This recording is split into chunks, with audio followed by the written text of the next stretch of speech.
Third episode में हम देखते हैं कि रीचर अपने दोनों साथियों के साथ रसल के अड्डे पर वापस आ जाता है और वो बिल्ली भी उसको ही थमा देता है। फिर वो रसल को कहता है कि मुझे जल्दी से नेलन केहिल की पूरी डिटेल निकाल कर दो, क्योंकि वो भी उसी ट्रेन में मौजूद था जिसमें एना ने खुद की जान ली थी। रसल कहता है मैं अभी रिकॉर्ड्स निकालता हूँ। इस समय मैरिक अपने भांजे बेन के पास कॉल करने की कोशिश कर रहा था, लेकिन उसका फोन बंद बता रहा था, जिसके कारण मैरिक को गुस्सा आने लगता है और वो अपना आपा खो देता है। फिर वो सबसे माफी भी मांगता है, लेकिन उसको देखकर रीचर कहता है कि ये सिर्फ हमारे लिए बोझ है और अगर इसने खुद को नहीं संभाला तो मैं इसको चलती गाड़ी से नीचे फेंक दूंगा। इतने में रसल सबको बुलाता है और बताता है कि नोलन भी सैमसन के साथ मिशन पर गया था, जिसके लिए उसको बहुत सारे मेडल्स भी मिले। ऐसे बंदे बहुत कुछ जानते हैं। फिर ये बात सुनते ही मैरिक कहता है तो चलो चलकर पकड़ते हैं इसे। लेकिन इतने में रसल के घर के बाहर लगा हुआ सेंसर किसी की आहट पकड़ लेता है और जोर जोर से बजने लगता है। फिर जब वो अपने कैमरे ऑन करके देखता है तो पता चलता है कि बाहर CIA वाले आए हैं, लेकिन तभी वहां पर एक और कार आकर रुकती है।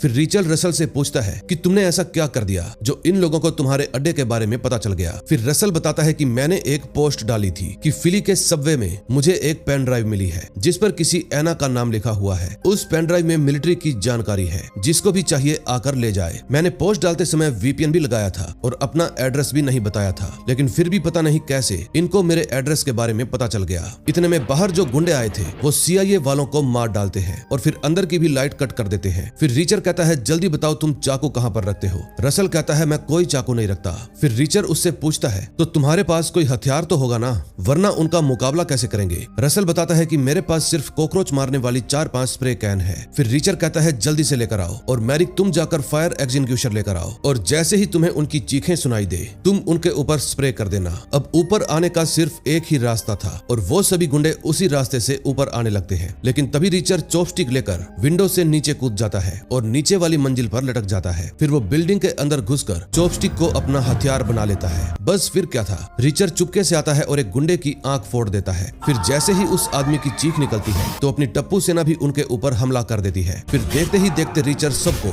बुरी मौत सुला देता है, जिसको देखकर सब लोग हैरान रह जाते हैं। लेकिन उनमें से एक गुंडा अभी भी जिंदा था और ये वही था जो लैला के रूम में उसको मारने के लिए आया था और वहां पर उसका सामना रीचर से हो गया। फिर रीचर उसकी टांग पकड़कर उसको घसीटकर नीचे ले जाने लगता है।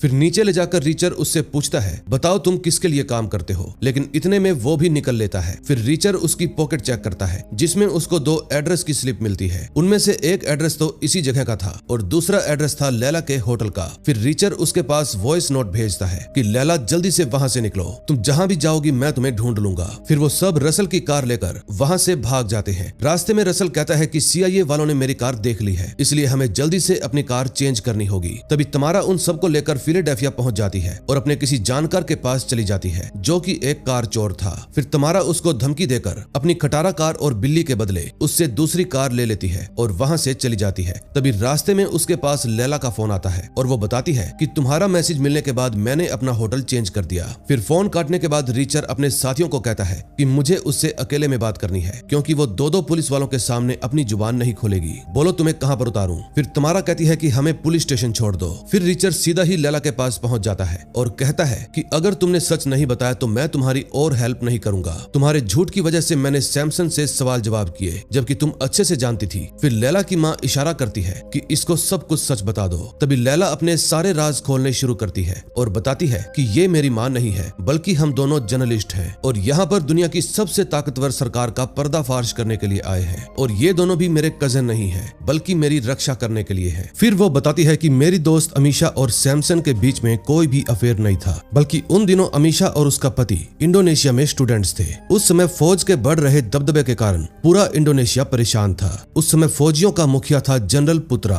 फिर स्टूडेंट्स और फौजी दोनों ने रैलियां निकाली, जिसमें सभी स्टूडेंट्स को पकड़कर अंदर कर दिया गया, जहां पुत्रा ने स्टूडेंट्स पर बहुत जुल्म किए और अमीशा के पति को मार डाला। फिर इसको भी बहुत टॉर्चर किया गया। निशान तुम चेहरे पर देख ही सकते हो। जानते हो सबसे खास बात क्या है कि पुत्रा और उसके फौजियों को American delta force specialist John Samson ने ट्रेनिंग दी थी और नोलन केहिल इंडोनेशिया में सैमसन का कमांडिंग ऑफिसर था। रीचर बताता है कि वो उसी ट्रेन में था जिसमें एना मरी थी। फिर लैला कहती है कि जरूर वो एना को मुझे पेन ड्राइव देने से रोकने के लिए आया होगा ताकि उनके काले कारनामों का डेटा मुझ तक ना पहुंचे। फिर एना तुम्हारे देश के गद्दारों को जनता के सामने लाने में हेल्प कर रही थी और अब मुझे ही वो अधूरा काम पूरा करना है और ये काम तुम्हारी हेल्प के बिना पूरा नहीं हो पाएगा। फिर रीचर कहता है कि मैं वो ड्राइव ढूंढ लूंगा, फिर उसको चेक करने के बाद ही डिसाइड करूंगा कि मुझे क्या करना है। जिस समय वो सब आपस में बातें कर रहे थे तो इतने में वहां पर कुछ गुंडे आ जाते हैं और बंदूक की नोक पर लैला, अमीशा और रीचर तीनों को वहां से ले जाने लगते हैं। लेकिन रीचर ठहरा आदत से मजबूर। ये लाख सोच ले कि किसी को भी नहीं मारना,